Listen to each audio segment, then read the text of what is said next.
Pam, param, parararara, né? Seu presente.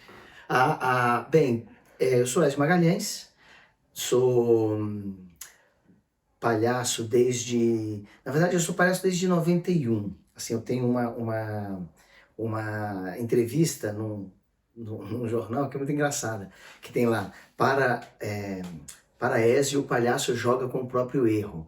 E eu era um fedelho. Em 91, eu tinha nem 20 anos, eu tinha 17 anos.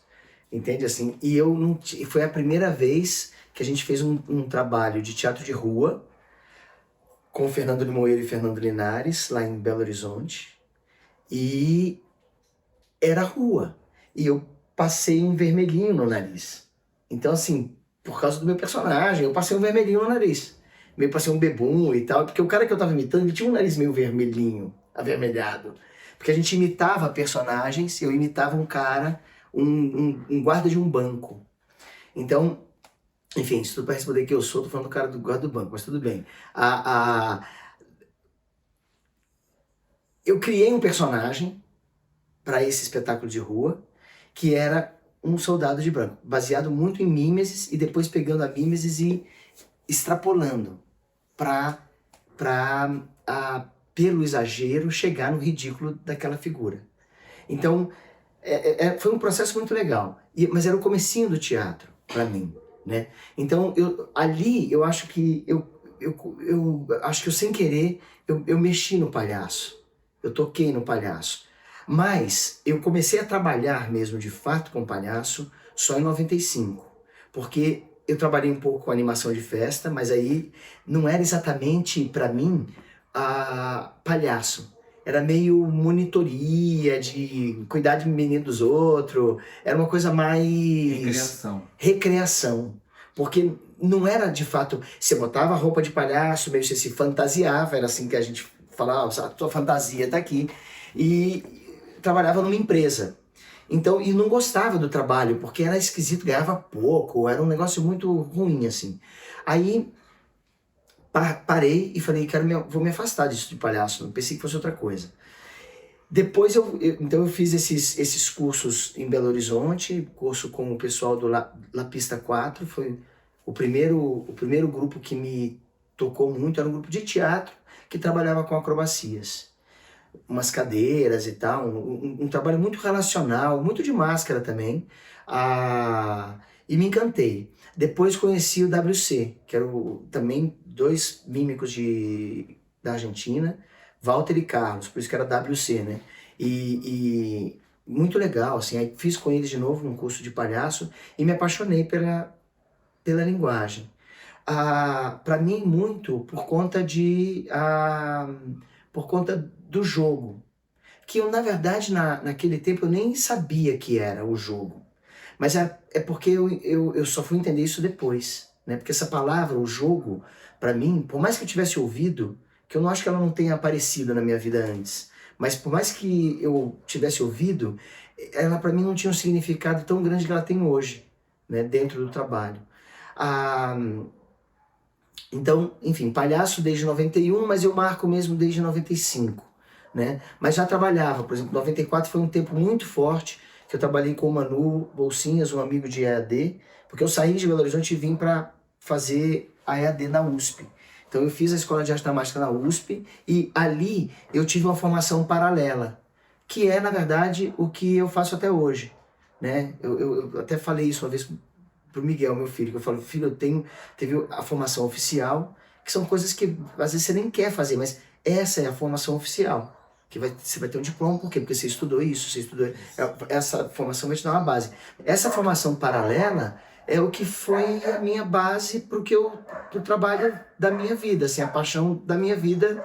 Entende? Então, o estudo de palhaço era eu e o Manu que chegava à tarde na escola e ficávamos os dois ali relembrando esquetes dos Trapalhões, umas coisas super, que hoje estão super demodê, assim, estão super fora né, enfim, da atualidade mesmo, porque é muito machista, porque é muito, enfim, uma palhaçaria muito tradicional que foi para televisão, que embasou o trabalho dos Trapalhões e foi para televisão.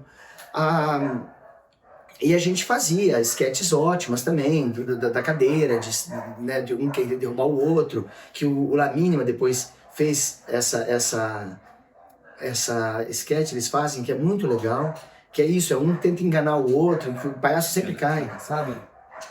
Da caçada, exatamente, da caçada, exatamente, que tá no livro do Aio.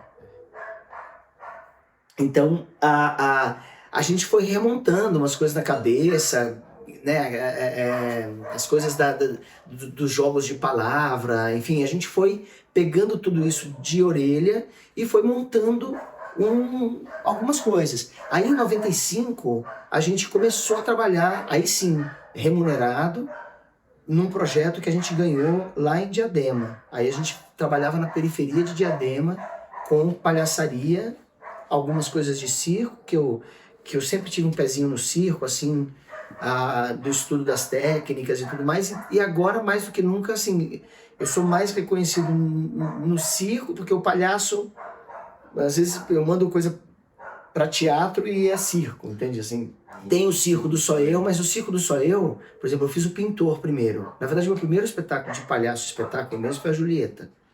A Julieta e o Romeu com a Andréia, que foi, por exemplo, no meu processo de formação de palhaço, dentro da palhaçaria, foi um momento de uma mudança muito grande de sentido. Porque até então, 95, 96 eu trabalhei em Diadema. 97 eu vim para cá, para Barão. 98 fundamos o Barracão e entrei nos Doutores da Alegria. Mas eu entrei nos Doutores, palavras do Wellington Nogueira, falando comigo uma vez, ele falou assim, você entrou muito mais pela possibilidade de jogar, que eu falei, opa, aí eu falei, eu nem sabia que eu tinha possibilidade, nem sabia que eu estava jogando, do que pela sua figura de palhaço.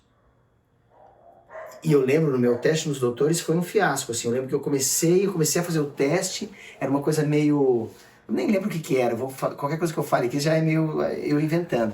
Mas era tipo assim, energia positiva, você vai sair daí, sabe assim, pro paciente. Eu lembro que o Wellington, tipo assim, ele quase deu um coice, assim,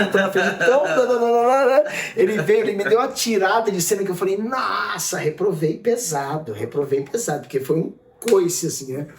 E aí eu falei, puta, eu saí do quarto e falei, puta, eu fiz alguma coisa errada, né? Ele falou assim, não, tá tudo certo, mas eu vou te falar sobre isso. Aí ele me contou, eu falei, não, então, quer que eu reinvente? Aí ele falou assim, faz uma outra coisa, me segue.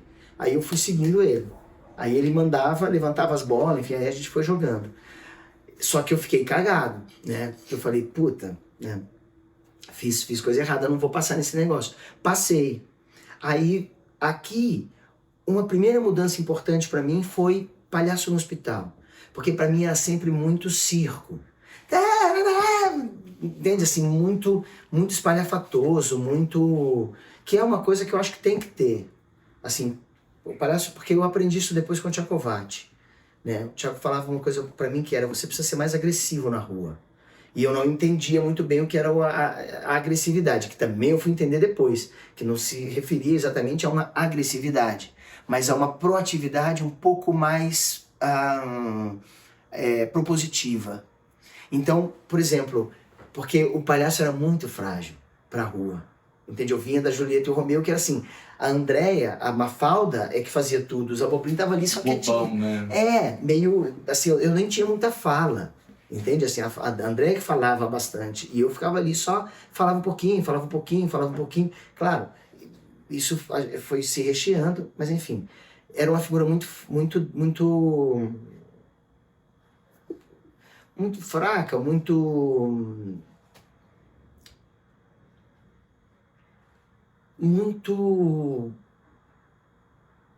vagão. Não tinha força de locomotiva. Entende? Eu precisava sempre que tivesse um vagão me puxando para ir. Entende? Então a André era o meu vagão. Era a minha locomotiva, né? E bem locomotiva mesmo, assim, a André me levava, né? Numa doideira de palhaçaria que foi um convite muito legal.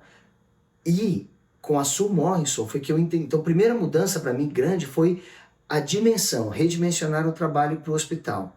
Então, espalhafatoso de repente está aqui e está aqui, falando olho no olho, olhando para a pessoa, olhando para um bebê e fazendo coisas aqui e falando eu ainda sou palhaço, trabalhando nesse silêncio para essa criança, entende? Para esse bebê que nem fala a minha língua ainda, mas eu tô aqui com ele falando e ele não vai rir.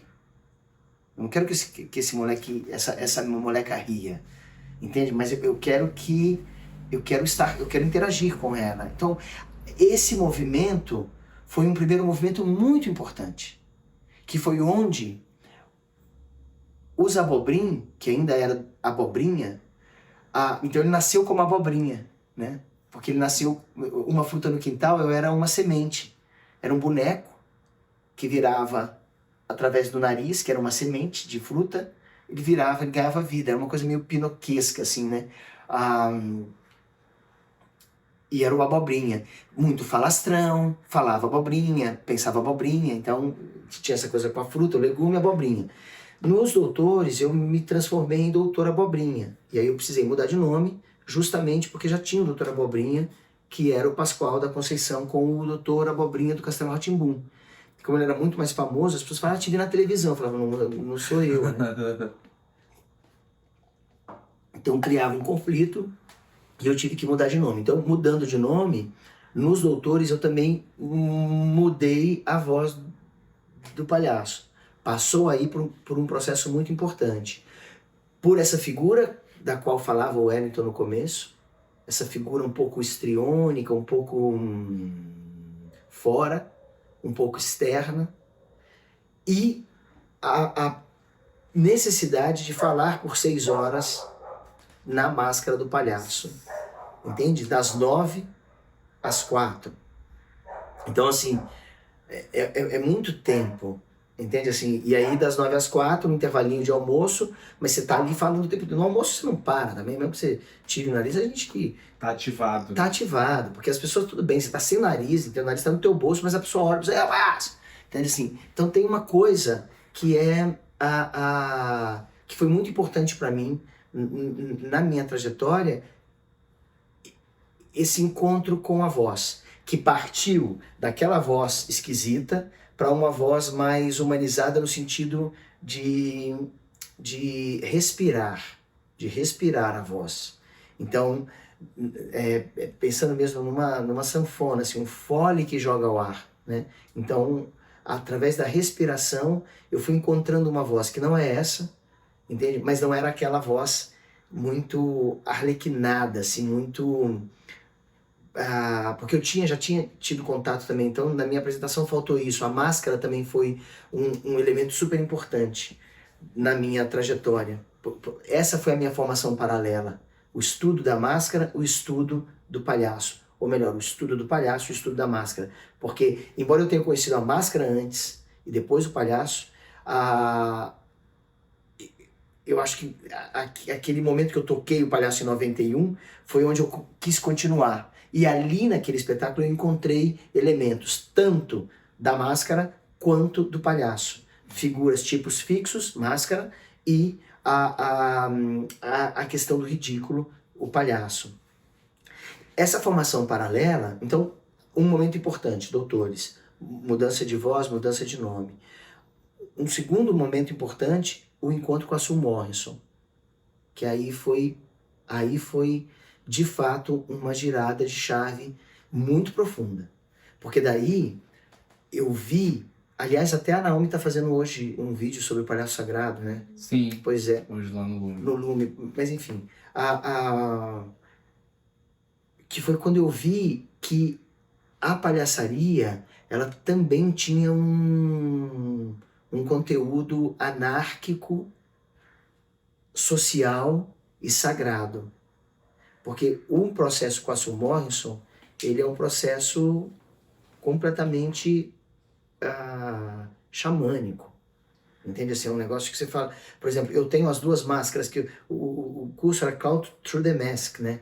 Então, assim, o palhaço através da máscara. E eu me encantei com isso. Pô, que legal, palhaço, máscara, quero fazer, né? E quando eu fiz, a gente modelou 2 máscaras. E a máscara, ela foi usada só para um processo. Então eu tenho as máscaras, nunca botei as máscaras de novo no rosto, porque não tem sentido algum. Entende? Assim, não tem sentido algum. Ela foi processo.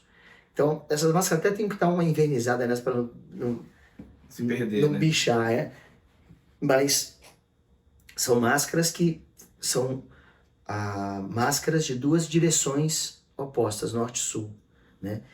E ali eu vi uma coisa também mais profunda e também mais multifacetada. Então, o meu compromisso de buscar quem era o meu palhaço ali se implodiu e eu nunca mais corri atrás disso. Nunca mais. Agora eu passo por um outro processo, mas a gente pode falar disso depois, porque agora também tem uma coisa do processo do envelhecimento. Obviamente, não me sinto... eu tenho uma figura ainda que pode se passar por bem mais novo, mas tem uma questão que é, de fato... Mas isso a gente deixa para um momento seguinte. Disso do se pensar quem sou, né? Aí... Esse momento importante, Sul Morrison, foi quando eu encontrei a Andréa Maceira. Andréa Maceira, a gente nem se falava muito durante o curso, porque por afinidades mesmo. Eu estava com outras pessoas, ela era de São Paulo, assim, uma pessoa... Claro, a gente tinha ali uma comunidade, mas não era uma colegona, entende assim? Num jogo que a Sul passou, rolou uma história entre nós dois, forte, que eu ficava chamando ela de gorda, um movimento de infância muito forte que eu tive, porque tinha uma coisa que me chamava muito de baixinho, e eu percebia uma coisa que era, eu mudava um pouco o foco e deixava o ridículo para outra pessoa e eu ganhava um certo poder, terrível, terrível, assim, mas é um ser humaninho querendo viver, aprendendo a regra cruel do mundo, né? Então eu lembro que eu falava para a Alessandra, e falava, olha como ela é boa. Aí o foco virava ela e eu virava aquele engraçadinho que apontava o outro. Entende? Então, assim, ali também, enfim, isso depois, né? Eu percebi um poder grande do riso, que hoje, para mim, é onde a gente precisa não só tomar cuidado, mas destruir a fundo, assim, porque é o riso que acaba sustentando o status quo, e o status quo é sempre de quem matou. É sempre de quem está por cima, é sempre de quem tem a pólvora. Então, assim, de certa maneira, nesse momento, eu me liguei muito à Andréia, porque eu vivi com ela uma instância de experiência muito infantil. Eu andava pelo Lume assim, cara, que eu falava, cara, se essa mulher me pega, eu vou tomar um cacete, e ela é grandona. Eu vou falar, cara, eu não posso me vacilar, porque eu toquei um inferno na vida dentro dessa criatura, e eu sei que ela tá me espreitando, eu sei que ela tá só esperando a hora que eu vacilar, mano, vai vir uma tapa que eu não vou segurar. Então era uma coisa muito louca, porque me ligava muito a uma relação muito infantil que eu tive com a vida num dado momento, e que é sobrevivência, é muito de palhaço, de palhaça, de palhaçaria. Porque a palhaçaria, ela tem uma essência de representação que é o baixo, que é o ridículo, que é o menor. E a essência da representação é de humanidade. E quem de nós não passou por um momento de afirmação? Quem de nós não passou por um momento de falar, putz, entende assim, na infância, de se entender enquanto alguém, de sofrer, entende, com um bullying, enfim, com alguma coisa que te apontavam, entende? E eu tinha uma certa, eu tinha uma certa falta de noção na infância, que também é interessante isso para palhaçaria, porque eu lembro de uma vez que fui tirando fotos das crianças para dar no Dia das Mães para a mãe.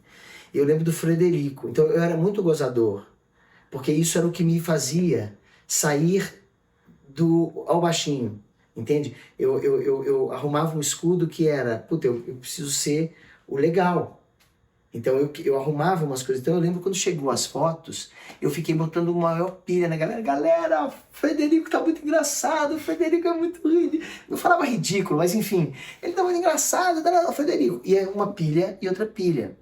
E as pessoas não viam, porque eu sentava na frente, porque era baixinho. Então quando chegou, eu já cheguei, já olhei, a pessoa sentei e eu olhei. E a primeira foto, na hora da distribuição, distribuiu toda a pilha, e na hora que tava assim, puta, agora a foto do Frederico, o pessoal, todo mundo vai ver, era a foto de quem? Do Ézio. Nossa.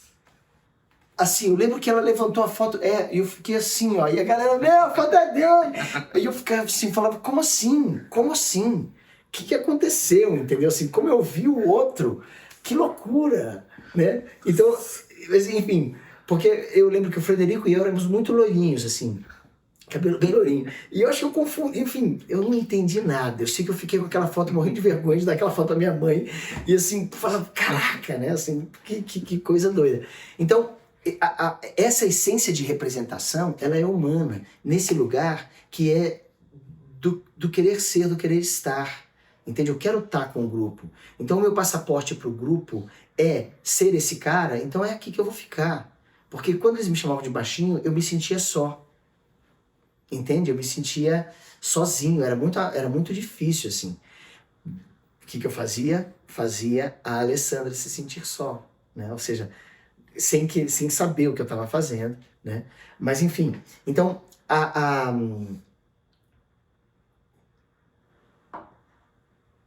a palhaçaria nesse sentido me fez ver essa questão humana e essa questão existencial com a Andrea, com a Su e com a Andrea. No final do curso, a Andrea chegou para mim e falou assim, rolou uma coisa forte entre nós. Eu falei, puta, super rolou. Já não palhaço, né? Falando Andrea Ézio. E aí? Vamos também continuar treinando? Eu falei, vamos continuar treinando. E a gente ficou treinando as máscaras. Ela vinha para cá uma vez por semana, a gente treinava, ficava 3, 4 horas com o nariz enfiado e fazendo exercícios da Sul. Não exercícios da Sul, revivenciando o que a gente tinha vivido, né? Não de uma maneira tão forte, mas mexendo no material que a gente tinha coletado com a Sul Morte. E depois de um tempo, a gente falou, pô, tá começando a rolar umas coisas interessantes, né? Assim, e aí? Como é que a gente organiza? Porque o que a gente ficava fazendo? A gente ficava cantando. Porque a gente tinha 4 máscaras cada um. Norte 1, Norte 2, Sul 1 e Sul 2. Ou seja, Norte, inocência, Norte, experiência, Sul, inocência, Sul, experiência. Então, o que a gente tinha? A gente tinha essas 4 máscaras, porque na visão da Sul, do Richard Potinko, que fez essa aproximação com a etnia específica, que eu não vou saber dizer qual é, que tinha essa visão da palhaçaria, do palhaço como esse ser sagrado, esse ser político, eles enxergam a humanidade em 6 direções: norte, sul, leste, oeste, baixo, profundo e cima, infinito. O baixo, profundo e cima, infinito, a tradução é minha, porque na verdade eu acho que era baixo, baixo, alto, alto, enfim, a Sul falava de uma outra maneira. Mas eu acho que é o baixo profundo, porque eu acho que tem uma, enfim, enfim, né, a gente vai profundo mesmo, e o infinito porque a gente não, a gente se vai e nunca mais para de ir. Então, essas 6 direções. E em cada direção dessa você tem 2 facetas, uma faceta de inocência e uma faceta de experiência, né? Seja, ela vai cair esse ano, a Sul. Então, inocência e experiência. Na inocência, a gente entra em contato com um lugar de infância, que foi onde eu encontrei, por exemplo, essa profundidade de trabalho. Eu não sei se eu teria, talvez até sim, assim, porque eu não acho que tem que ser xamânico para a gente aprofundar, entende? Mas eu acho que o trabalho da Sul, ela te conduz muito para a profundidade. E a experiência é porque a gente já não é mais criança, né? Embora a gente ainda seja aquela mesma criança que tentava se dar bem na turma, chamando a outra de gorda para se safar de uma de uma berlinda ou de Do uma foco, né? ou de um foco de bullying. A gente tinha então 4 máscaras. Então a gente ficava cantando. Norte 1, Sul 1, Norte 2, Sul 2, e a gente ia mudando. Quando o combinado era um cantor, muda, não discute nem nada, muda. Aí a gente foi inventando maneiras de trabalhar. Foi inventando maneiras de trabalhar. E aí, inventando maneiras de trabalhar, a gente começou a deixar um ambiente possível para criações. E aí a gente começou a criar uns materiais. Então, por exemplo, a cena do suicídio do Romeu foi uma cena que rolou numa improvisação. Experimento, né? Isso. E aí, por exemplo, quando a Naomi viu, a gente foi colocando, aí a gente falou, precisamos de alguém que veja. Quem? Puta, a Naomi viu tudo isso. A Naomi viu a nossa relação nascer. Vamos falar com ela. E aí a gente chamou a Naomi.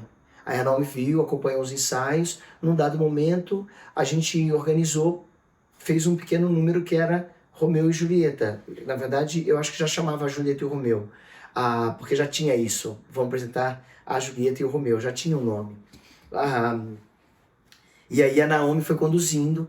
Assim, ela que trouxe a ideia do Shakespeare. A Naomi que trouxe a ideia do Shakespeare. E aí a gente foi trabalhando a partir disso. Fizemos o primeiro número que foi a Julieta. Aí depois veio a cena do Macbeth, do Otelo e a cena do fantasma, né? Enfim. E aí foi o nosso primeiro espetáculo, que estreou em 99. Em 99. A gente estreou o Ninguém em 98, a Julieta em 99.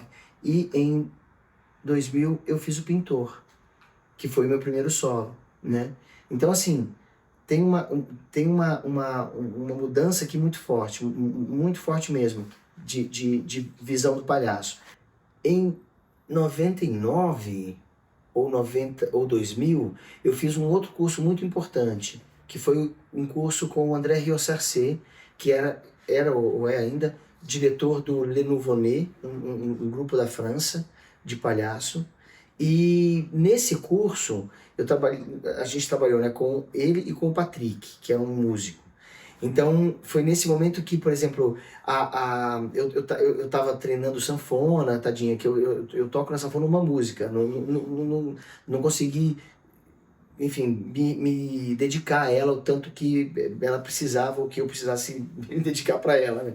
Mas o Patrick me trouxe muitas coisas, assim, foi antes da Julieta estrear, olha, tô falando que foi 2000, mas foi antes, porque a música da Julieta que eu toco, quem me ensinou foi o Patrick. Ele me deu a partitura, foi exatamente isso.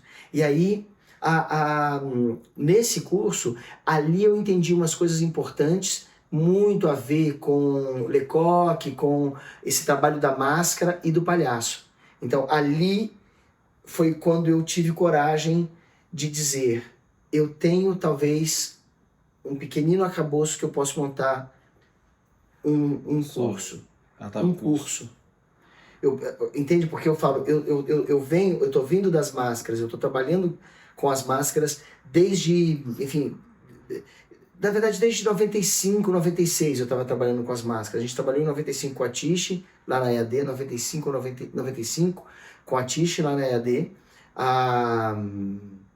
96 eu entrei num grupo que era um grupo da minha galera que estava trabalhando com ela, mas eu não estava. Depois eu entrei nesse grupo, e ao mesmo tempo, dentro da formação paralela, quando eu não fui aceito nesse grupo, porque essa história é engraçada, porque eles não me aceitaram. Era uma galera que estava comigo, Georgette, Manu, Cris, uma galera que estava muito, a gente fazia tudo, eu, Georgette, Manu e Cris Rocha, tínhamos o Todos os Dentes de Dantes. Eu vi umas fotos esses dias do Todos os Dentes de Dantes, eu falei, cara, olha, eu tinha 20 anos, entendeu? A gente fez uma viagem por Minas, por São Paulo, enfim, a Minas e Rio, apresentando na rua e tal, foi muito importante, assim. E na hora que eu chamei a Tiche, porque fui eu que conheci a Tiche e trouxe ela para dirigir a gente. Eu que fui o propagandista, né? De falar, meu, eu conheci uma pessoa ótima e comédia dell'arte, um negócio incrível, né? A gente tem que fazer esse negócio, né? Tem a ver com o teatro de rua, não sei o que, né? E a minha turma foi, legal, vamos ver. Aí a galera foi pesquisar quem era, fomos ver os espetáculos, e aí a gente chamou a Tish, porque tinha essa possibilidade na EAD da gente sugerir. E a Tish veio dirigir a gente. Depois, formou-se um grupo de estudos. E nesse grupo de estudos, eu fiquei sabendo que eu não estava. E eu falo, mas por que eu não tô? E aí foi foda pra mim. Foi foda pra mim. Eu falei, caraca, beleza. Mas eu falo, cara, mas eu quero trabalhar isso. Eu quero trabalhar. E eu já estava fazendo máscara. E aí eu fiz 2 máscaras e fiz um trabalho paralelo. E eu falava, Tish, a máscara é essa daqui, não sei o que, vem ver um ensaio, não sei o que, não sei o que. Então, depois a gente estreou o espetáculo, o julgamento, como é que é?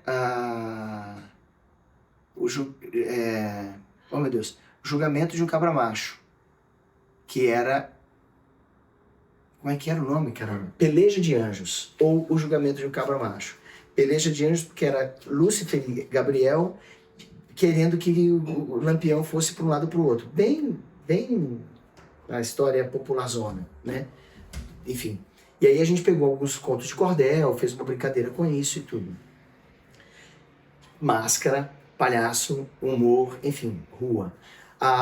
Aí depois disso, então, quando eu vi com o André Ressassi que tinha muitas coisas com muita afinidade, eu falei, cara, eu acho que eu tenho uma possibilidade. Mas eu só tive esse insight, essa sacada, porque os doutores pediram que eu fizesse um trabalho de formação com eles, pela máscara. E aí eu comecei a trabalhar com a máscara neutra, trabalhando com os doutores. Aí foi quando eu comecei a dar curso no Barracão. Porque eu já dava curso com a Tish, mas aí de palhaço. Porque daí eu comecei, me chamaram para fazer um curso, eu falei, cara, fazer um curso de palhaço. Eu falei, puta, eu tô nos doutores, eu peguei um material que eu já tinha, materiais que eu já tinha vivenciado, e organizei num outro olhar. E aí fui fazer meu primeiro curso, que foi em 2001, em Brasília, o meu primeiro curso grande, assim. Que foi um período, né, enfim, todas as aulas preparadas, pensadas, assim, muito planejamento, muito planejado, porque eu sabia da importância daquilo, né, para dar um curso de palhaço, né, na verdade naquela época nem se falava palhaçaria, né, porque ainda não tinha essa questão linguística, né? Clown, né? Tinha o clown e palhaço tinha, até 2001 ainda tinha essa questão. Tanto que em 2001 eu acho que teve o Riso da Terra, 2002 teve um Matador de Palhacinhos com um texto do Pozzolo, que também deu muito o que falar na época e tudo mais. Porque falava disso do clown, e o que é clown, o que é palhaço.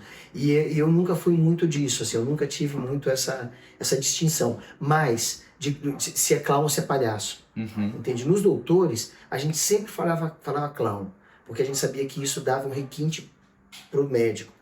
O médico falava, nossa, palhaço eu não gosto, mas clown já é clown. Então, tinha uma coisa ali, naquele momento histórico, importante. Mas eu sempre fui um que falei palhaço. Eu acho que foi para mim uma possibilidade expressiva muito forte. Porque teve um momento, de novo, voltando a essa ideia de o que ser. Então, na infância, na adolescência, eu tive uma experiência muito forte que eu não cresci. Então, eu via os meus amigos crescendo e eu não crescia. Eu via os meus amigos ganhando barba, ganhando pelos e eu não tinha nada, assim. Eu falava, né, super imberbe, super sem pelos, assim, e muito com cara de criança. Assim, meu apelido na adolescência era Pimpolho, entende? Porque, assim, os meus amigos... eu morei em Rondônia, né? E lá em Rondônia, com 14 anos, todo mundo pegava os carros dos pais, saía na noite. É uma irresponsabilidade total, terra de ninguém. Hoje já é um pouco diferente. Mas naquela época, eu fui para Rondônia e Rondônia tinha se transformado em estado há 1 ano. Em 81, Rondônia virou estado de Rondônia, era território de Rondônia, um território federal. se tornou estado em 81 e eu fui para 82. Então, assim, era um lugar meio tudo podia, né? Sendo branco, sendo dono da bola, entende? Assim, essa cara lá, Rondônia é o estado que mais, onde o genocídio indígena foi assim mais numeroso e violento. Tem um documentário que chama Corumbiara, que eu acho que é meio do norte do Mato Grosso ali, mas é barra pesada. Eu acho que se passa em Rondônia, embora o nome seja de uma cidade de Mato Grosso, porque esse nome é um nome indígena. Mas enfim, então ali, entende? A gente podia dirigir, coisa e tal, e eu lembro que assim, eu tava com um amigo, e um amigo do amigo chegou e falou assim, quem é o Pimpolho aí? E aí meu apelido virou Pimpolho, porque eu era carona, né? E era isso, a gente tinha uma relação muito, muito desejosa de me transformar num homem, entende? De ser um homem, e ao mesmo tempo era um menino, entende? Então assim, isso para mim também tem uma coisa que também me faz um pouco entender um jeito de me portar socialmente, né? Eu acho que tem várias questões, assim, hoje eu olho para tudo isso e falo, uau, assim, quanto silenciamento de mim mesmo eu precisei para poder conquistar esse lugar difícil, que não era meu, no final das contas. Enfim, é engraçado isso, mas então por que palhaço? A experiência da infância, a experiência da adolescência, e na hora de resolver fazer teatro, perceber que eu não seria um ator para grandes papéis. Porque era pequeno, porque tinha uma cara meio assim. Eu tava muito mais pra comédia, pra ser. Eu lembro que eu tinha uma professora de voz que falava: você tem voz de zelador de prédio. E eu falava: caraca, né? Voz de zelador de prédio, puta, que você é o zelador do prédio, né? Nos espetáculos, entendeu assim?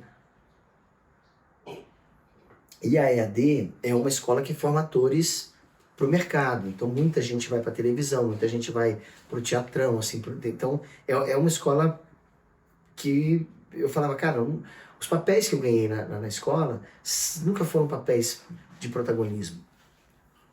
E com a palhaçaria, eu percebi um caminho onde a minha vontade de falar da humanidade, da experiência de existir, da experiência social de existir, enfim, da experiência humana em todas as suas manifestações, né? Enfim, se daria pelo palhaço. Porque eu não vou ser o Agamenon, eu não vou ser, entende? Ulisses, eu não vou ser, entende? Aquiles, eu não vou ser Hamlet. Romeu, sim, entende? Romeu, sim, né? Mas vê, entende? Beleza, e que mais? Entende? E eu fui o Romeu. Na escola de arte dramática eu fui o Romeu, né? Quando a gente estava trabalhando com a Tish, eu doido para ser arlequino. Então isso é muito da minha vida. Eu doido para ser arlequino, onde eu ia me encontrar finalmente, porque eu sabia que tocava, e eu lembro da entrevista com a Tish em que ela me falava isso. Ela falava, você poderia dar um bom arlequino, mas você precisa ir para outro lugar. Eu falava, filho da négua, né, professora, né? Aí ela me botou me deu um desafio, que também foi muito interessante, porque era um desafio de protagonizar junto com, porque daí é um protagonismo, né, porque você não é Hamlet, é Romeu e Julieta. Então já era dividido, né? E acho ótimo também, porque é dividido também, enfim, isso já é filosofando demais, mas dividido com a mulher, né? Então é um protagonismo para mim interessante. E o meu primeiro espetáculo de palhaço é a Julieta e o Romeu, que eu acho que tem uma coisa muito forte também.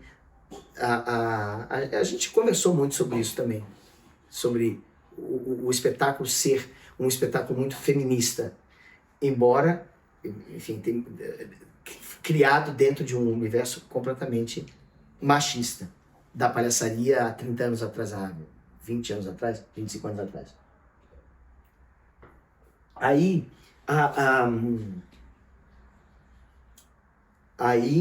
então, por que palhaço? Porque eu acho que é um canal. Eu nunca pensei em ser palhaço. Nunca foi um desejo meu ser palhaço. Nunca. Ah, vou ser palhaço. Não. Quando eu fiz o primeiro curso, eu falei, pô, quero isso. Aí fui ser palhaço, não foi bom. Nas festas. Aí, na rua, aqui eu me encontro. A comédia era... Aí eu me descobri na comédia, né? Aí eu me descobri sendo ridículo. E eu falei, ok, vou por aqui. Mas ridículo, você não vai fazer nada sério. Você não vai fazer nada que emocione. E foi na palhaçaria, depois de todas essas camadas, que veio, por exemplo, o WWW para Freedom. A própria Julieta é um espetáculo que super comove, porque é o tempo todo uma mulher e um homem, ele querendo estar junto e ela querendo se separar, o tempo todo.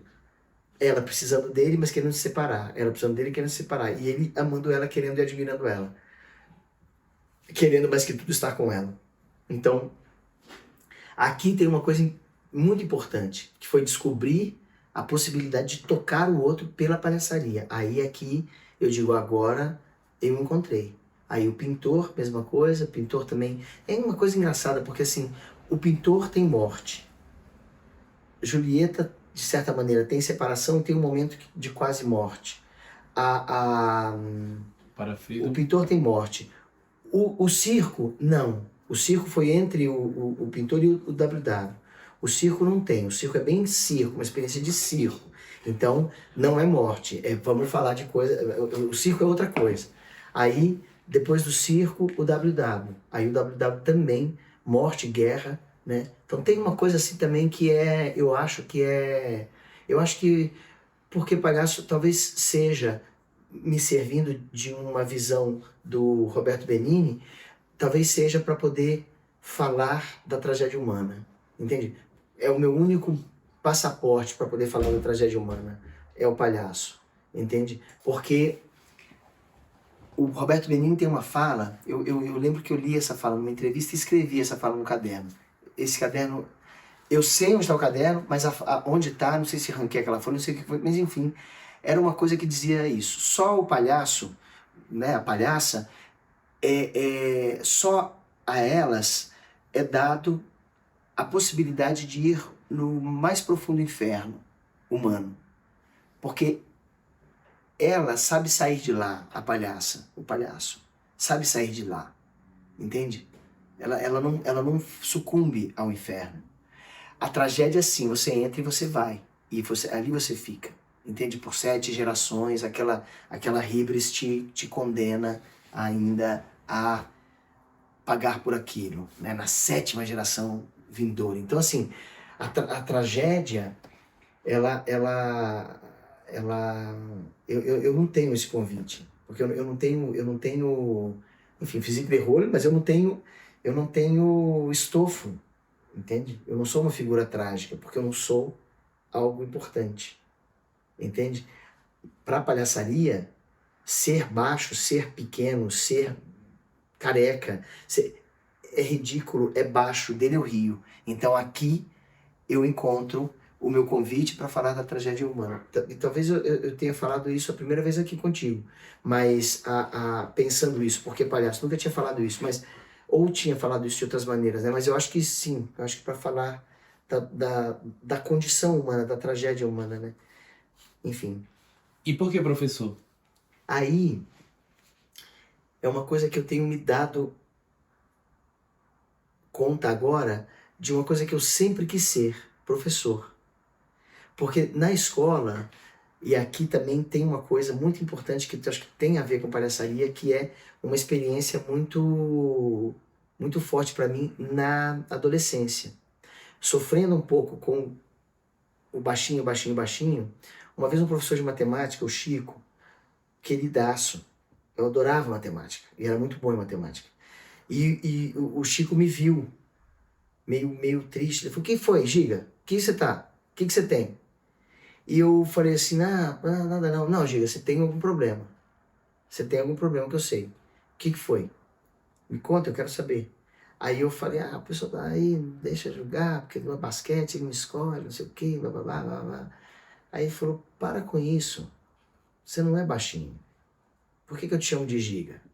Porque eu sou o gigante da matemática. Cara, tu é o gigante da matemática. Na sala de aula, tem ninguém melhor que você na matemática. Você é bom pra caramba. Eu, inclusive, já te falei isso. Você tinha que estar dando aula para esses caras. Você tinha que formar um grupinho para dar um reforço para essa moçada. Você é o giga. Você é o gigante da matemática. E ele me chamava de giga. E eu falei, porra, tá, mas... E ele falou, abre o reforço. Abre o reforço. Aí umas 2, 3 aulas depois, rolou uma circunstância que ele falou, galera, vocês precisam de reforço? Tem alguém que possa dar um reforço? No dia tal para a prova? Aí tem alguém? Aí ele, pá, me deu uma enquadrada assim, né? Aí ele falou, pô, Giga, boa ideia, o Giga é ótimo, não sei o quê, blá, blá, blá, blá. Todo mundo colou em mim. E aí já me viram de outra maneira e eu falei, porra, me respeitam, entende? E aí, isso foi uma coisa muito interessante, porque para mim, eu acho que tem uma coisa que é, quando a gente percebe na nossa fragilidade, na nossa fraqueza, ou naquilo que nos apontam como fraqueza, uma força, aqui nasce uma energia de palhaçaria. Aqui nasce um palhaço. Sabe? Porque eu acho que é aqui mesmo. Entende? É quando você fala assim, ah, eu sou gorda, Andréia. Entende? Ah, eu sou baixinho, eu sou o bebezinho, eu sou criança, eu sou o que as meninas chegam, pô, não sei o que, não sei o que, e eu falo, pô, me apaixonei, ela pergunta o telefone do amigo, entende? Assim, porra, né? Então, assim, aqui eu descobri que eu era inofensivo aos grupos, porque eu sou baixinho. Então, por exemplo, bater no Ezio não era um troféu, era uma covardia. Então eu falava, mano, ninguém quer bater em mim, entende? Querem bater no Malco, querem bater no Otimar. Em mim, não. Então eu ia para os grupos que eram inimigos. Lá em Rondônia, eu estudei no colégio que era o Pitágoras. E lá era um colégio que era um colégio para os alunos dos funcionários da Odebrecht e da Eletronorte, que foram construir as hidrelétricas lá. De Jamari, e agora a hidrelétrica de Santo Antônio. E lá tinha os cabelo amarelo, que era a galera que pintava o cabelo, que descoloria o cabelo, né? E era os cabelada. E era uma galera que é meio assim, porque eram as pessoas pobres, porque tinha uma diferença. Tinha, dos funcionários tinha os engenheiros, tinha os... Eu era de um grupo muito louco, porque eu nem era dos ricos, porque eu nunca fui, e nem era dos pobres, porque eu também nunca fui. Entende? Eu nunca fui, eu sempre estive na classe média. E pai era dono do restaurante, ele que servia salgado. Então eu tocava o sinal, eu corria para a lanchonete para atender, porque o pai contava com a gente. Então a gente servia os alunos ia comendo, tá? Enquanto servia, terminava, batia o sinal, voltava para a sala. Ou, quando o movimento terminasse, a gente aproveitava um pouquinho de recreio e ia para a escola, ia para a sala. Então, o tempo todo, nessa experiência, a galera falava, pô, esse cara não é rico, porque, pô, tá trabalhando, na hora do recreio ele trabalha, entendeu? Então eu participava dos dois grupos, então eu dava recado, eu ia no grupo das meninas, elas me contavam coisas que eu não contava pra ninguém, porque entende? Então eu comecei a perceber que essa inofensibilidade era um grande passaporte, um grande poder, entendeu? Então assim, aqui, então, pra mim é isso, entende? Puta, não vou ter grandes personagens, não vou ter, ou seja, para mim, tudo onde eu falava, puta, então fudeu, é onde eu encontro, entende? Essa pista de expressão, né? Por que professor? Sempre quis ser professor. Eu saí da escola muito com essa marca do Chico, de me colocar como professor.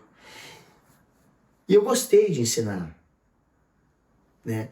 Quando eu fui para Belo Horizonte para estudar, eu estava pensando em ser professor de matemática. Eu queria ser professor de matemática. E era isso. Às vezes as pessoas, mas por que você faz engenharia? Eu, cara, professor. Aí depois me apaixonei por uma professora de filosofia, queria ser professor de filosofia. Mas sempre pensando na ideia do professor. Então, o dar aula para mim é um processo muito mágico, assim. Eu gosto muito de dar aula, né? Tem pessoas que não gostam de dar aula. Eu gosto de dar aula. Gosto muito de dar aula. Engraçado, né? Também porque eu não peguei uma carreira acadêmica. Entende? Assim, eu não segui uma carreira acadêmica. Porque o teatro, quando eu entrei no teatro, aquilo me arrebatou demais. E tanto que eu poderia ter feito, eu passei na USP, podia ter feito a segunda fase da prova. Eu falei, não vou fazer, eu vou fazer só teatro. Né? Porque daí eu fiz escola de arte dramática e nem vi que tinha teatro como, entende? Tinha o curso de artes cênicas que eu podia ter feito. A Georgette acabou fazendo os dois, né? Que era minha parceirona da EAD. Então, assim, mas eu não fui pra academia. E é engraçado, assim, porque o dar aula, para mim, tem muito a ver com uma experiência do que eu fui descobrindo, né? Então, assim, enfim, por que ser professor, né? Porque eu acho que depois que eu acho que eu mais aprendo dando aula. Assim, é um processo enfim, é um processo mesmo de rever o que se sabe. Por exemplo, agora, nesse curso desse ano, aconteceu uma coisa muito interessante, que eu já estava esperando. Porque toda a minha estrutura, ela é formada ainda na palhaçaria não contemporânea, de antes, contemporânea do ontem, entende? Então, muitas coisas se modificaram, entende? Muitas coisas se modificaram. Eu lembro de já ter falado com mulheres, é legal esse figurino, mas para você sair na rua, você precisa se proteger um pouco mais, entende? Está muito decotado, ou está muito curtinho, entende? Que é uma coisa que eu não consigo falar hoje, entende? Assim, claro que dependendo do que, essa conversa ela pode existir, mas num outro lugar, entende? Num outro lugar, assim, porque é diferente, entende? A palhaçaria hoje tem uma contribuição muito importante da palhaçaria feminina, da mulher, entende? Então, é diferente. Esse ano no curso, rolaram duas questões fortes de exercícios que eu conduzo, entende? Um que eu inventei, os dois que eu inventei, né? Esses dois eu não aprendi de ninguém. Mas tanto talvez eu tenha aprendido. Esse eu não lembro. Porque um é o de dar tapa na bunda. Entende? E isso sabe aquela coisa que você fala assim, eu inventei isso, mas depois você vê a coisa chegando do outro lado? Então, não sei se fui eu que inventei isso, né? Nem requisito assim, essa autoria. Mas o outro dos impulsos sensoriais, isso é uma viagem minha. Isso. Impulsos físicos, impulsos sensoriais e o impulso do olhar. Que isso foi muito forte para mim no curso da Sul. Os impulsos sensoriais e os impulsos de olhar. Foi muito forte. Né? Então, eu falei, mas como é que eu faço isso sem chamar... Eu não sei fazer o que a Sul faz. Eu não consigo fazer o que a Sul faz, porque tem uma coisa ali que eu sei lá o que é. Entende? Não, pode até ser que nem seja xamânico, seja uma coisa muito simples e técnica que ela faz. Entende? Mas tem uma coisa que nos liga num lugar. Né? Então, eu tentei desenvolver uma metodologia para a gente encontrar impulsos que sejam de sensações, que estejam ligados à visão, à audição, olfato, paladar, tato, olfato e paladar, né? ou os impulsos do olhar. Então, eu fui criando. E esse ano deu problema. Deu uma questão. Uma menina falou, não sei, o que isso? É muito invasivo e tal. E claro, isso acontece num momento em que a gente já tem alguma intimidade com as pessoas. Mas enfim, são questões que quando elas chegam eu falo, opa, preciso olhar, entende? Não é, isso é bobagem. Não, hoje é uma coisa que está forte. Você fez o impulso sensorial comigo? Você fez? Eu fiz. Então assim, hoje, há muito tempo atrás isso não era uma questão. Inclusive, porque mesmo a questão dos gatilhos, hoje se fala mais disso. Antes não. Antes os gatilhos, eles eram quase que entendidos como uma possibilidade de retrabalhar alguma coisa.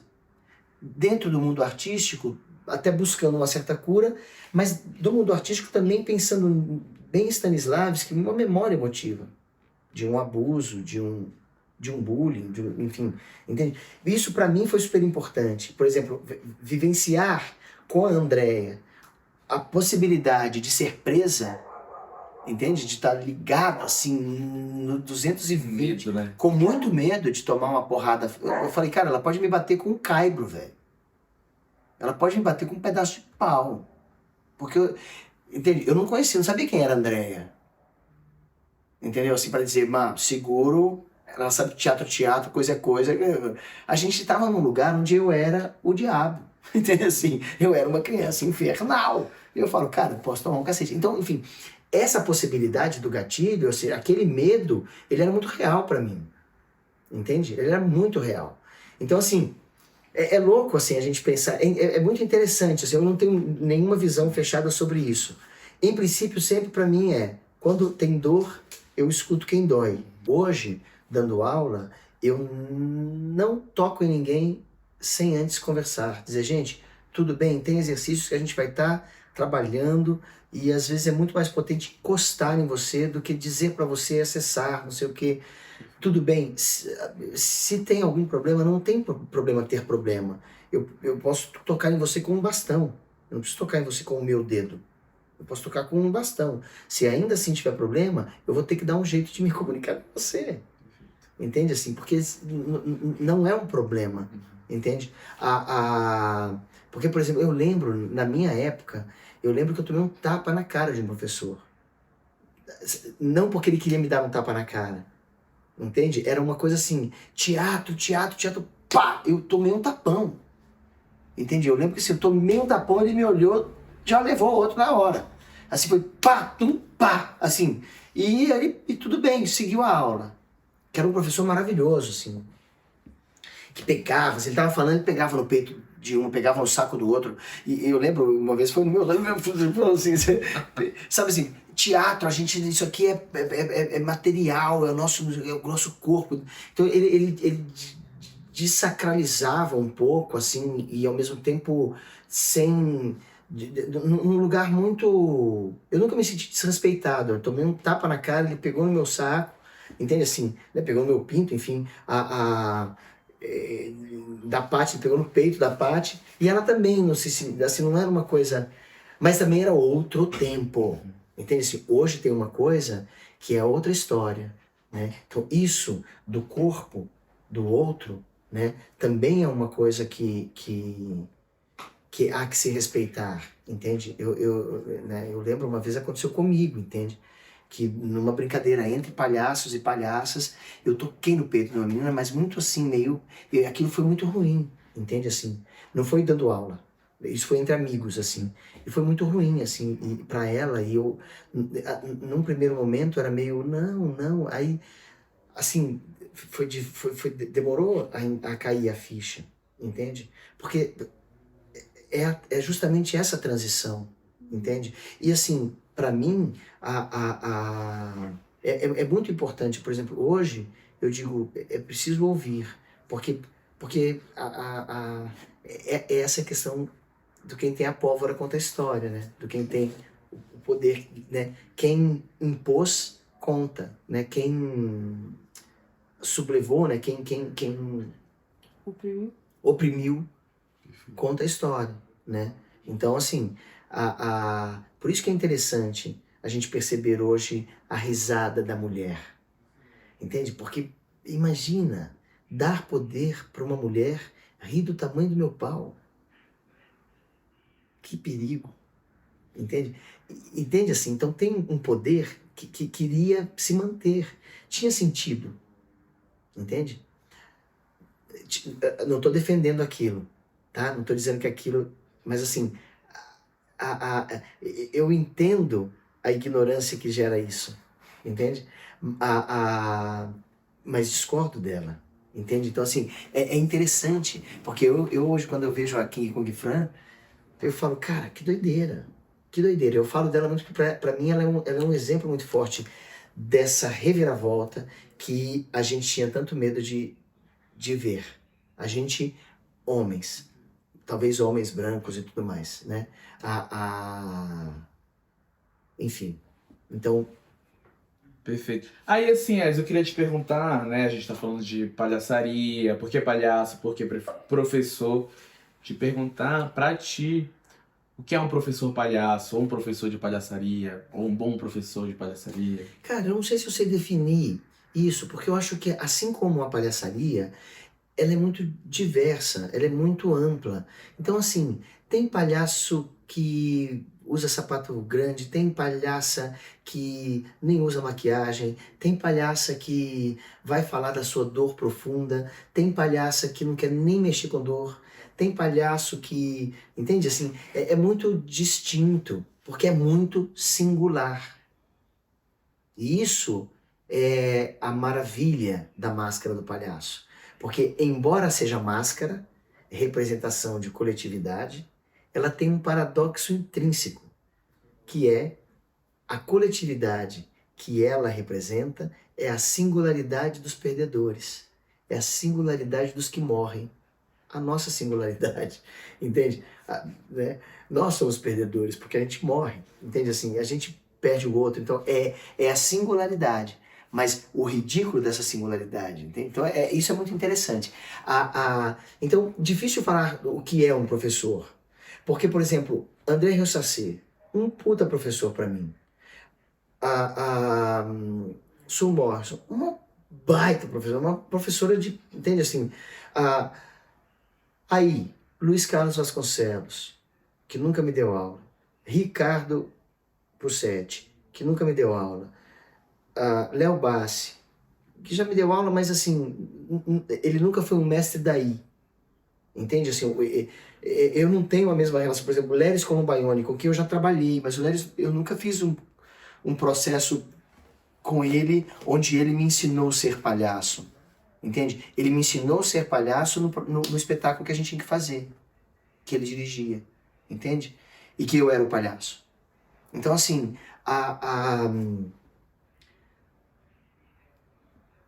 eu acho que tem, enfim, então eu acho que não dá para definir o que é um professor ou uma professora de palhaçaria. Eu acho que tem uma coisa que precisa acontecer, que é te levar para uma pista do riso, uma pista onde você goze, entende? Assim, que seja uma pista de regozijo mesmo, de regozojo, entende? De gozo mesmo, de gozar a vida, de gozar a pista, entende? De gostar de estar. Porque é isso a palhaçaria. É, no final, sobre gostar de ser humano. É gostar de ser ridículo, gostar de ser finito, gostar de ser mortal, né? Enfim. Então, eu acho que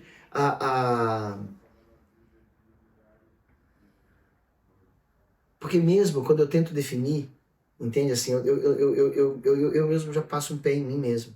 Por exemplo, quando eu falo assim, o professor que tenta dizer que palhaço ou palhaça é isso, eu digo, mas tem professores que sim que falam. E são grandes professores. Porque tem material para dizer, tem estofo para dizer o que dizem, entende? Então, ok, assim, porque eu acho que, assim como a formação, você tem a oficial e a paralela, o professor, ele tá sempre, ele é sempre alguém da tua formação primeira. Ele é quase que alguém da formação oficial, entende? Fazer um curso de palhaço e de repente você vira um cômico, entende? O cômico é o que é você, entende? Mas o curso de palhaço te facilitou aquilo, entende? Quando eu comecei a ser professor de palhaço, a minha preocupação era, eu quero que saiam 20 palhaços. Se entram 20 alunos, eu quero que saiam 20 palhaços. Mas não é verdade. Eu me frustrei com isso muitas vezes e parei de querer isso. Porque não é. Às vezes a pessoa sai outra coisa, entende? Outra coisa com certeza, mas querendo comédia, ou querendo, quer saber? Eu sou um ator trágico, sei lá, entende assim? Então, assim, eu acho que é isso, assim, porque tem grandes escolas, por exemplo, uma escola que eu acho muito maravilhosa é a Slipa, Porque ela é uma escola que te dá uma... Múltipla, né? Claro, você não tem uma visão de palhaçaria. Você tem múltiplas visões de palhaçaria. Você tem encontro com vários mestres e mestres, entende? Então isso eu acho uma coisa muito interessante. Também, por exemplo, a escola da Andréia, entende? É uma escola que tem, assim, várias palhaças estão ali. Escola para palhaças, Para né? palhaças, entende? Mas é para palhaças, entende? Também, enfim, mais é porque não é para todo mundo, mas, entende? Então não é uma escola de palhaços, é palhaças, né? Enfim, então nesse sentido é uma escola de palhaçaria feminina, né? Mas a Slipa é palhaçaria, embora você tenha ainda uma pouca representatividade de professoras palhaças. Perfeito. Esse ano até tem, né? Tem. Mais um, a Cibele tá lá, A né? Cibele tá lá, a Lili tá lá, Acho que a Fran tá. a Fran tá lá, Perfeito. né? Cara, é porque aí é que tá. Eu acho que as minhas referências, sem demeritar, é que eu não tive um mestre, entende? Eu não tive um mestre, eu tive múltiplos mestres, então eu não conseguiria te dizer 3, entende? Porque assim, para mim, para mim, um encontro de muita maestria é o encontro com o Anjo do Picadeiro. Um encontro com um festival onde eu encontrava muitos palhaços de muitos lugares. Entende? Ali eu via muita gente. E via que falava assim, nossa, isso eu acho esquisito. Ali eu rio, mas eu não vou fazer isso. Eu rio muito, mas eu não é a minha. Ali é lindo demais, é muito poético, mas eu não entendo. Ali pô, nossa, caraca, esse cara, isso que ele faz é interessante, mas eu não vou conseguir fazer isso. Entende? Então, por exemplo, Antônio Nóbrega para mim é um mestre de palhaçaria. Entende? Dentro do palhaço brasileiro, dentro do jogador, dentro do brincante. Mas eu não tenho com Antônio Nóbrega uma relação, entende? De mestre-discípulo. Eu lembro quando eu vi o espetáculo dele, eu falei, cara, se ele já fez tudo o que eu queria fazer, o que eu vou fazer? Entende? Assim, porque o que eu queria fazer era isso. Mas ele já fez. Então, o que eu vou fazer? Entende? Então, eu acho que... Por isso eu não tenho, Robert, não consigo te enumerar. Porque, veja, Chuchu, puta mestre, Ricardo, eu lembro quando eu vim para Barão, que eu assisti o Cravo Lírio e Rosa, com o Cime e com o Ricardo. Entende? Que eu falei, cara, eu quero isso. O Lume, para mim, foi muito importante, porque eu olhava e falava, cara, pesquisa do ator, olha aquilo. Aquilo foi muito fundamental para o meu trabalho de pesquisa atoral, né? E também de palhaço. E que agora, por exemplo, é uma vontade que eu tenho de voltar, entende? De voltar para a sala, para pesquisar aquilo que a gente estava falando, porque agora o Zabobrim, ele vai envelhecer, entende? Daqui um tempo, ele vai estar mais velho, vai ter mais ruga, vai ter, entende? Ele vai, porque eu vou envelhecer. Então já não é a mesma coisa. Por exemplo, hoje, pensar em fazer um encontro com a Andréia, não é mais a mesma coisa. Entende? Assim, se a gente fosse encontrar, tomara que sim. Entende? Assim,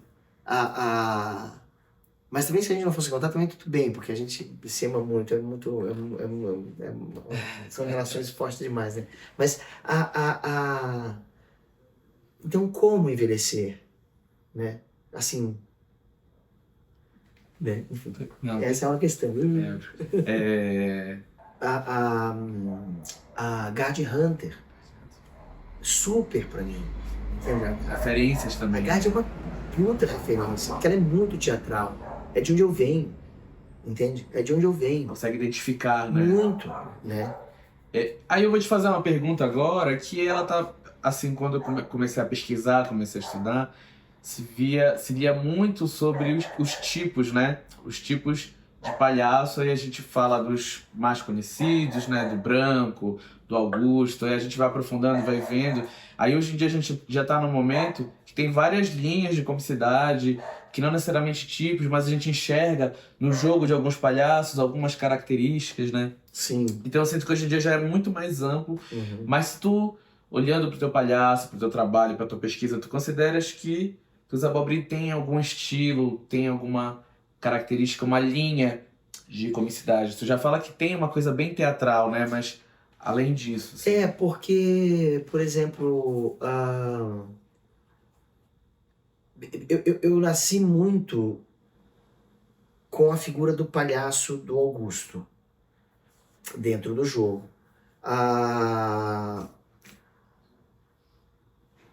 Com os solos, eu encontro sempre, desculpa, o contexto para estar no ambiente do Augusto. O tempo todo. Mais propositivo, mais com aquele conteúdo de agressividade da qual o Tiago falava. Tiago, por exemplo, é um outro também. Porque o Tiago, ele é quase irmão mais velho, né? Porque o Tiago, ele é de uma geração muito próxima da minha, né? Mas é isso, é um irmão mais velho, né? Mas um mestre também, né?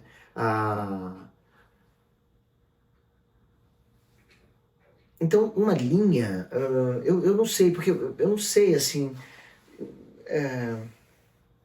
assim, quando eu falo de linha, né? Porque tem as pessoas que trabalham mais uma comédia física. Porque, veja, tem a galera das habilidades. Eu sou muito falastrão, entende? Eu sou muito falastrão. Bem verborrágico. Bem verborrágico. Assim, eu sou da fala, né? Ao mesmo tempo, eu sou do corpo, entende? Eu lembro de uma vez uma pessoa falou assim, nossa, Ezio, você dança o palhaço.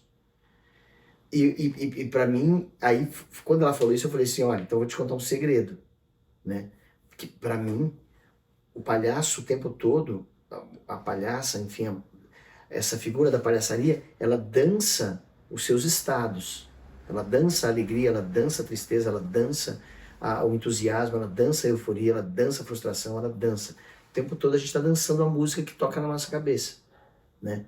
E aí ela falou, mas você pensa isso? Eu falo, sim, porque eu também tenho uma ligação com a dança, né? Então a relação do trabalho com o corpo é muito forte para mim.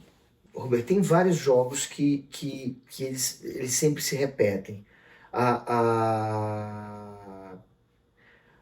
Mas tem por exemplo, no mergulho, porque tem cursos diferentes. Eu tenho o mergulho na máscara do mundo, eu tenho o palhaço que a gente já está mudando para e a palhaçaria o que seria, tenho palhaçaria e palhaçaria, eu tenho cursos diferentes. Agora tem um que eu rio em Piracicaba, porque vai ter um curso que eu vou dar lá em Piracicaba específico, então brincar com o rio de Piracicaba, eu rio em Piracicaba, né? Eu gosto, né, dos trocadilhos, né? Então tem vários cursos, né? Palhaço, entre o desejo e o poder, né? Enfim, no MM, que para mim é um curso importantíssimo, porque ele é um curso que a gente fica 35 horas juntos, então é um mergulho mesmo na menor máscara. Eu gosto da ideia do curso, que é o perigo, o risco desse mergulho, né? Porque eu acho que a gente está nesse ambiente de risco no riso.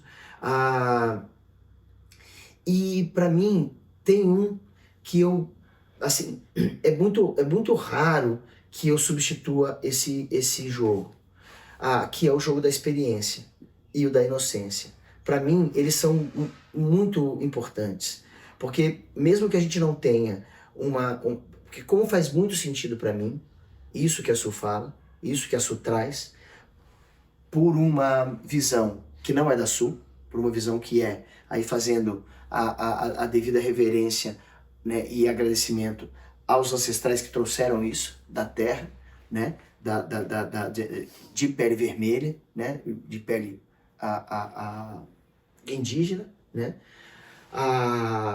Então, quando eles trazem essa visão multifacetada, eu falo, isso a gente precisa ter na palhaçaria, né? Então eu falo, eu preciso ter a inocência, eu preciso dar no mínimo, essa faceta dupla, entende? Para que a gente, a partir dela, tire outras, né?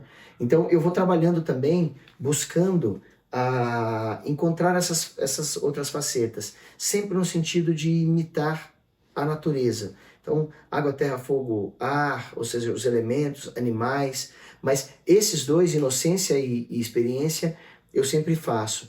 E para mim, o da experiência, que foi um jogo que eu criei, aí esse de escolher, fazer uma lista tríplice, não contar para ninguém, deixar isso em segredo, porque é onde eu falo, o jogo da inocência, eu já tinha experimentado ele, porque ele é um jogo meio de fundamento do Lecoq, o da despedida não, o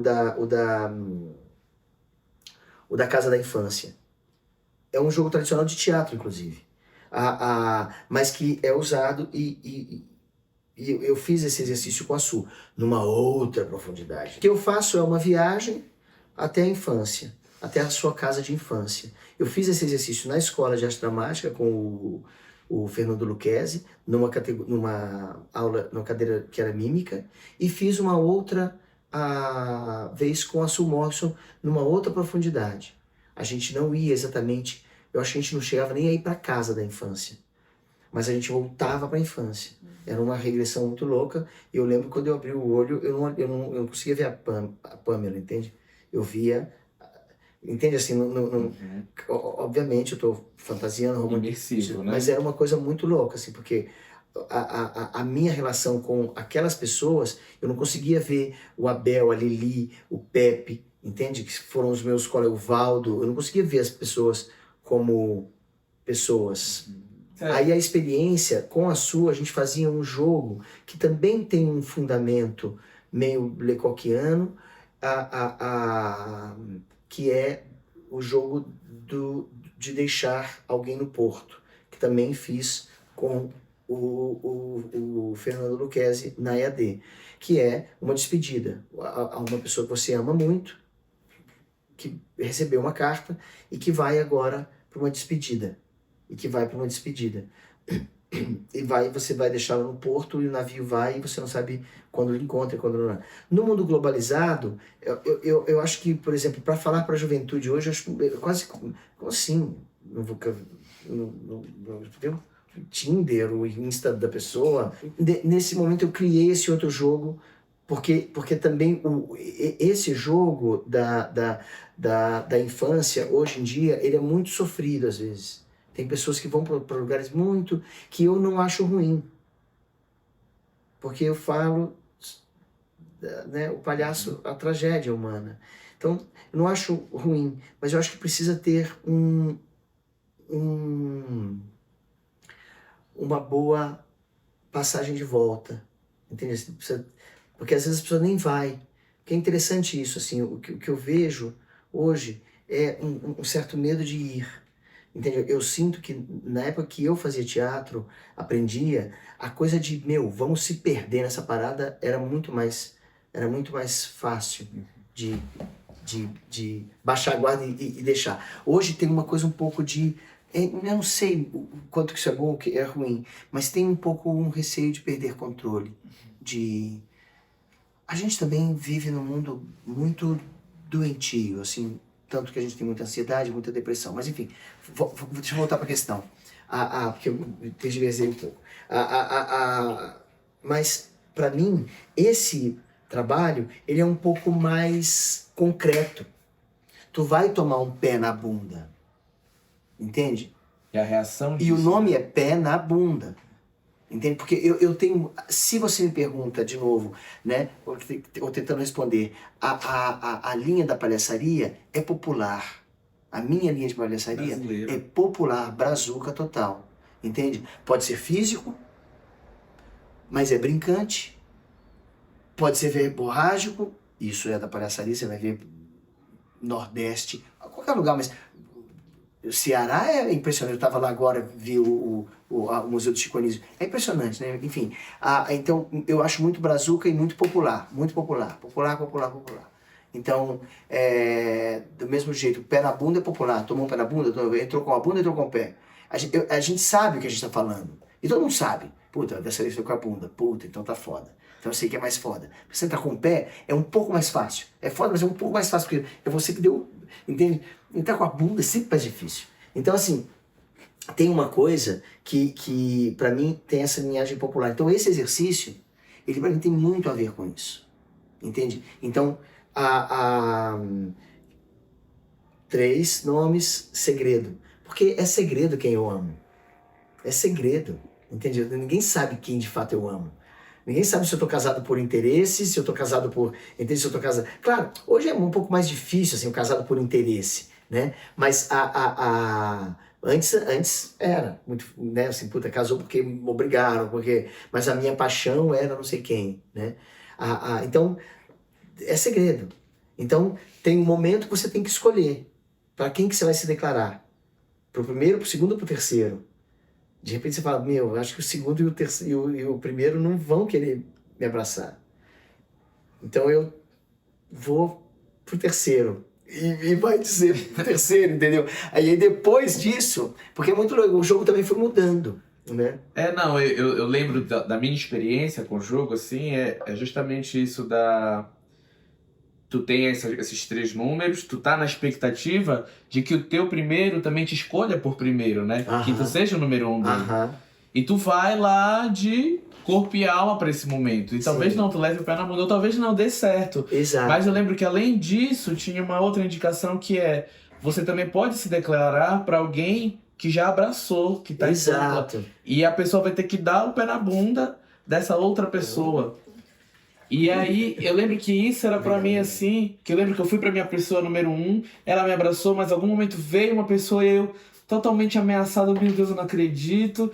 E até fizemos um trio, porque eu lembro que nós éramos ímpar. Aí eu relaxei assim, tipo, não levei o pé na bunda, mas eu lembro que tinha essa coisa das pessoas que iam levando o pé na bunda e as pessoas não entendiam que, tipo assim, tem que ter a expertise também. A pessoa não me quer, eu vou pra qualquer uma que tá aqui, já sei, sabe? Essa coisa do jogo do palhaço, de, pô, a Pan não conseguiu o abraço nem do número 1, do número 2, nem do número 3 dela, nem eu.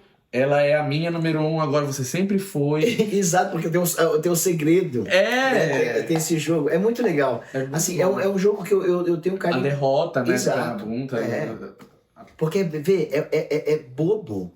Mas, amigo, naquele momento, você tá ali querendo ser querido, entendeu? Totalmente. Então, puta, o pé na bunda... Não, e assim, pro MMM, ou pro mergulho, que é isso, né? Passa no último dia esse jogo, que é realmente imersivo. A gente tem encontro de manhã, aí sai, almoça junto, aí volta, tem um curso à tarde, acaba à tarde, à noite. Eu lembro que a gente assistiu o Fevereiro Estival, que tava falando. E no outro dia de manhã tá todo mundo junto. Então, realmente tu vai criando laços. Aí chega no último dia, escolhe a sua pessoa. Pô, tu se aproximou das pessoas, né? Tu tem uma expectativa que a tua pessoa seja... A pessoa. Nossa, aí realmente a derrota, e é o sentimento da derrota quando não é, né? Então, é ótimo. E aí eu acho que a gente acaba atingindo mais profundamente esse nível de experiência, sabe? Perfeito. Porque é uma experiência mesmo. Assim, as pessoas viram que você tomou o pé na bunda. Todo mundo viu, a sociedade toda. E o passeio no final também é muito bom. Nossa, é a derrota. Assuma a derrota, né? E é isso, porque no final, às vezes, assim, né? Beleza, vocês dois, que, né? Vocês são colegas de trabalho, vocês vão trabalhar, você entende assim? Você trabalha, mas tipo assim, não é que você escolheu, amigo. Você chegou lá e tinha o Ruber lá pra trabalhar comigo da mesa do lado. E eu vou ter que aguentar o Ruber, ou seja, a gente vai ter que fazer isso ser bom. Então é muito legal também essa possibilidade de depois falar, ok, agora... Os encaixes, né? Exato, e vai dar certo. Não, e dá, né? Eu gosto muito desse jogo, assim, tenho uma relação com ele. E aí tu falou desses dois, né, da genuidade da experiência, mas agora eu queria perguntar dos cursos que tu vivenciou, das possibilidades, um que te marcou quando tu fez, assim, pô, esse exercício aqui, esse jogo, que é isso que tu fala também da virada de chave, né, que naquele momento veio uma energia diferente, né, percebeu algo. Tem um trabalho muito, muito forte, que foi o que deu origem ao Rei Mandou. O Rei Mandou, ele é um exercício que é um Faça-me Rir, que também é um clássico, esse, que é o picadeiro. É um exercício que a natureza desse exercício é o picadeiro. Então, e eu fiz um que me tocou muito, porque foi a primeira vez que eu fiz desta maneira, que é o sino e você perde a cabeça. Na verdade, não perdi a cabeça, você perdi a chance de estar conosco. Então, puta, a gente queria estar. Aonde foi? Foi com o Tiago nos Doutores da Alegria. E eu lembro que assim, a gente... Covate? É. E a gente... Oi? Ele foi dar uma oficina nos Doutores? Deu uma oficina nos Doutores da Alegria. Depois dessa oficina que eu fui pra lá. Porque ele deu uma oficina de 2 dias, foi uma coisa rápida. Mas ele deu O Rei chamou. Picadeiro. Que não era o Rei Chamou. Que não era eu não me lembro, assim, não acho que não era o Rei Chamou, não. Mas ele contava essa história também do rei, do sino ou não? Ele falava só que ia perder a chance de estar no picadeiro. Eu não me lembro, porque a coisa do Tiago era muito a coisa da rua. A atenção. Eu posso perguntar pra ele. Mas... Porque talvez ele introduzisse, falando dos bobos da corte e tudo mais. Mas aí ele não falava do rei. Ele falava ou que ele era o rei. Porque mesmo nesse jogo, eu não digo que eu sou o rei. Embora o sino esteja comigo. Entende? Mas eu não digo que eu sou o rei. Porque o rei é o público, no final das contas. Entende? Eu fico vendo a galera, porque às vezes é isso também, tá todo mundo assim, né? Com as caras boas, mas dizendo assim, tenta um pouco mais, sabe assim? Você já fala, não, a galera já não tá gostando disso, mas tá todo mundo ali condescendente, né? Então tem que ter também o sino, porque a turma às vezes tem um medo de dizer, né?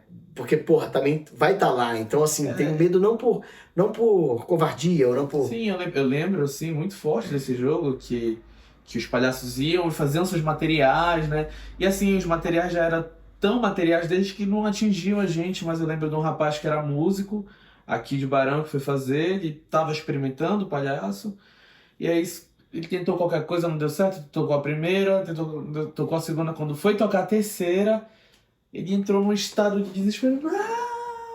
Não me mata! E tipo, todo mundo assim... Se acabou, né? Se acabando de rir, porque era a espontaneidade do desespero, né?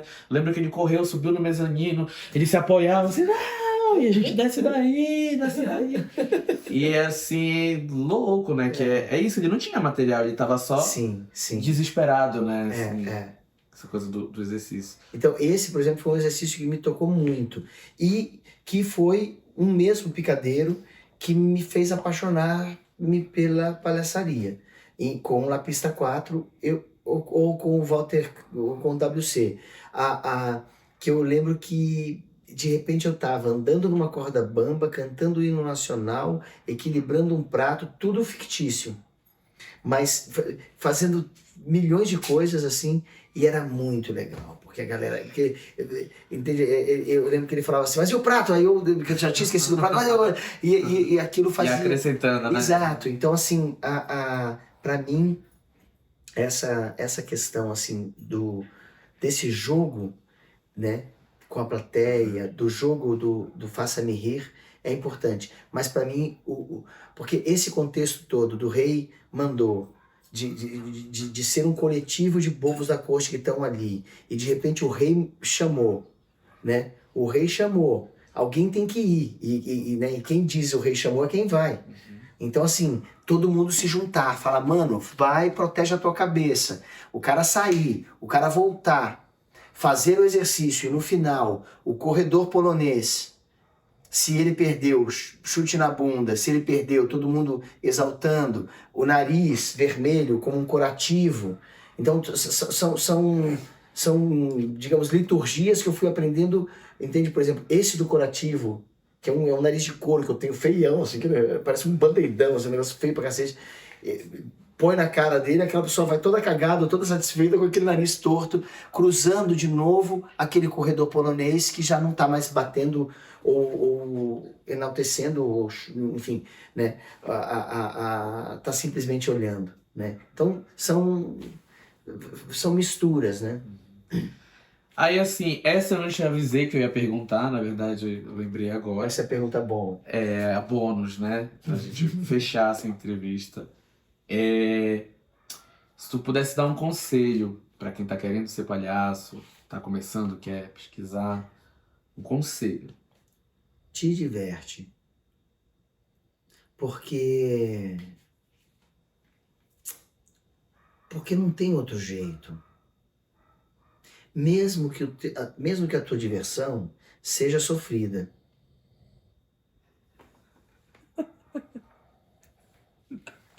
É do que? Da diversão sofrida ou do ronco? É do ronco, ótimo. Mesmo que a tua diversão seja sofrida. Entende? Porque às vezes a gente vai tocar numa coisa doída, mas se diverte com aquilo. Porque assim, o passado não tem jeito da gente resolver. Então a palhaçaria, ela ensina a gente a rir do que a gente é e do que a gente foi. Entende? Então, assim, porque esse é o caminho da palhaçaria, entende? Não é... É claro, esse é o meu conselho. Pode ser um conselho que alguém fala, não, pra mim é outra coisa. Tudo bem também. Mas esse é o meu conselho, porque eu só encontrei a palhaçaria nesse viés. Nesse viés da diversão, entende? E é onde eu encontro. Sempre que eu não tô aí, que eu tô querendo ser alguma coisa, fudeu, entendeu? Eu lembro quando eu tava no México, que eu tava apresentando, tinha um monte de gente, tinha um mestre o Anatoly Lukachu, que é um palhaço. Na verdade, ele é um mestre de palhaçaria. Ele não é exatamente um palhaço. Ele era da galera da acrobacia da força. Ele era tipo portor em pirâmide. Então tinha 4 ou 5 pessoas em cima dele. Ele era forte. Mas ele que ensinou pro Assis Gual, pro Jesus Dias, muitas coisas. E eu tava ali naquele... E eu lembro que aí eu tava apresentando o WWW para Freedom. E as bombas não funcionaram. Todas as bombas não estavam funcionando. E eu comecei a falar, cara, tem que funcionar, porque puta, eu tô aqui no México, cara, eu tenho que ser o espetáculo dele. Aí na hora que eu falei assim, cara, tá uma merda. E eu falei, deixa eu me divertir com essa bosta, que eu já tô todo cagado. Ali o palhaço esteve. Se eu ficasse naquela onda, eu teria comido bosta. Entendeu? No espetáculo inteiro as pessoas falaram, legal o teu espetáculo, mas só não vi pro palhaço. O espetáculo é legal. Entende? Acho que tem que ter isso, assim. A gente divertir-se. É. E saber que a gente não é nada. Massa. Vou fechar aqui. Se quiser dar um tchau, um alô. Tchau, gente. Espero que esse trabalho te nutra, te encaminhe, não só essa entrevista, mas todas as que você está fazendo, para uma grande obra que beneficie muita gente aí pela frente.